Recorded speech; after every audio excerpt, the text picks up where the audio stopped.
नमस्कार दोस्तों, आप देख रहे हैं डीजी न्यूज। तो चलिए जानते हैं आज की 50 बड़ी और काम की खबरें फटाफट अंदाज में। इससे पहले आप हमें कमेंट में जरूर बताएं कि आप यह वीडियो कहां से देख रहे हैं। तो चलिए बिना किसी देरी के शुरू करते हैं। देश भर के किसानों को पीएम किसान सम्मान निधि योजना की 22वीं किस्त का है इंतजार। पिछली बार 21वीं किस्त आई थी 19 नवंबर को। पुराने पैटर्न के हिसाब से 2026 के मार्च अप्रैल महीने तक अगली किस्त आने की है संभावना। केवाईसी जरूरी, किसानों को मिलती है सालाना 6,000 की राशि।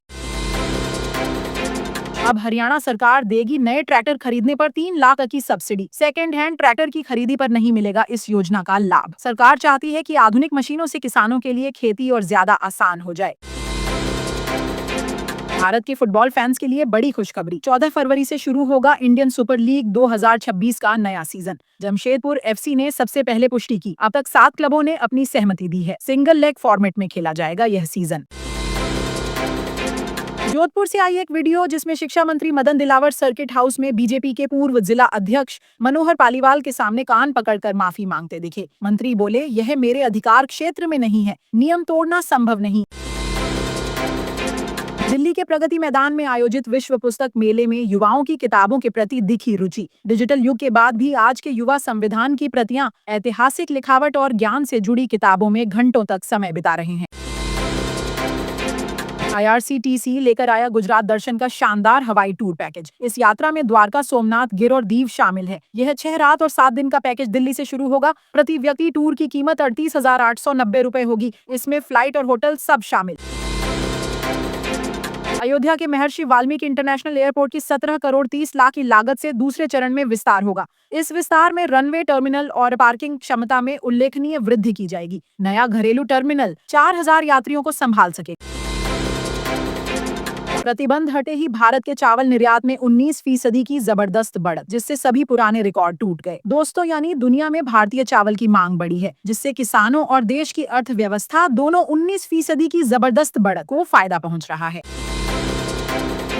इंदौर में दूषित पानी से 20 मौतों के बाद देश के 7 बड़े शहरों में भी हो रही दूषित पानी की समस्या। हैदराबाद, गांधीनगर, रोहतक, ग्रेटर नोएडा, झज्जर और भोपाल जैसे शहरों में आम लोग जूझ रहे गंभीर बीमारियों से। पानी में सीवेज, बैक्टीरिया और औद्योगिक कचरा मिला, जिससे आम लोगों में बीमारियों का खतरा बढ़ गया है। दोस्तों, चंडीगढ़ मेयर चुनाव से पहले भाजपा पार्षद सुमन देवी की भाभी की गिरफ्तारी पर बवाल मच गया। भाजपा ने इसे आम आदमी पार्टी सरकार द्वारा राजनीतिक दबाव और गुंडागर्दी बताया। कार्यकर्ताओं ने मनीमाजरा थाने का घेराव करके विरोध प्रदर्शन किया।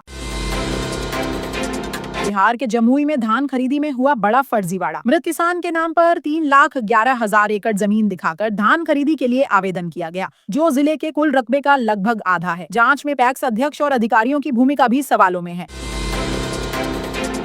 दोस्तों, खबरों में आगे बढ़ने से पहले अगर ऐसी फटाफट और काम की खबरें रोज सबसे पहले देखना चाहते हैं तो अभी डीजी न्यूज को सब्सक्राइब करके बेल आइकॉन दबा दीजिए।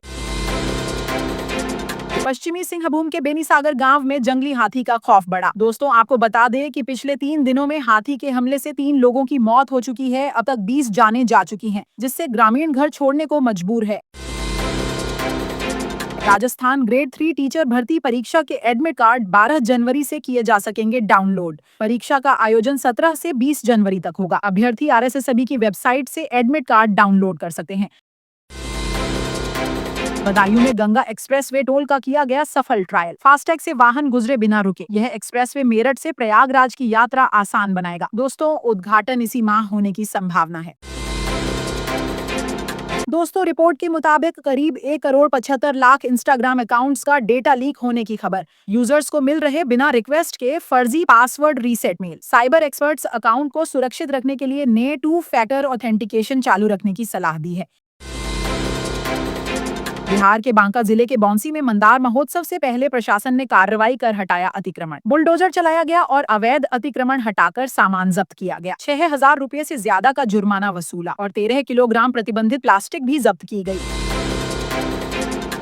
वाराणसी में कांग्रेस के मनरेगा बचाओ आंदोलन से पहले कांग्रेस प्रदेश अध्यक्ष अजय राय के साथ साथ कई नेता किए गए नजरबंद। पुलिस ने बाहर निकलने से रोका। अजय राय बोले, सरकार दमन कर रही है, लोकतंत्र की आवाज दबाई नहीं जा सकती।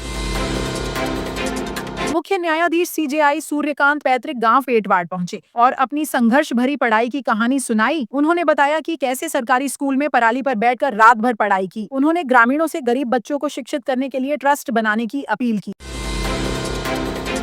ग्वालियर हाईवे पर स्थित ककुआ गांव की एक नर्सरी में आर्मी वर्कशॉप कर्मचारी सत्येंद्र कुमार का शव पेड़ से लटका मिला। नर्सरी मालिक ने शव को देखने के बाद पुलिस को सूचित किया और शव को पोस्टमार्टम के लिए भेजा गया। शुरुआती जांच में मौत का कारण पारिवारिक कलह को बताया जा रहा है। जमुई के एक युवक ने ऑनलाइन गेम में 98,000 हारने के बाद कर्ज और मानसिक तनाव के कारण आत्महत्या कर ली। 25 वर्षीय अमन कुमार गुजरात में गेम में पैसे हारने के बाद वह जमुई आया था। पुलिस पूरे मामले की कर रही है जांच। और दोस्तों, चैनल को सब्सक्राइब करना बिल्कुल ना भूले। मिलते हैं कल ताजा खबरों के साथ।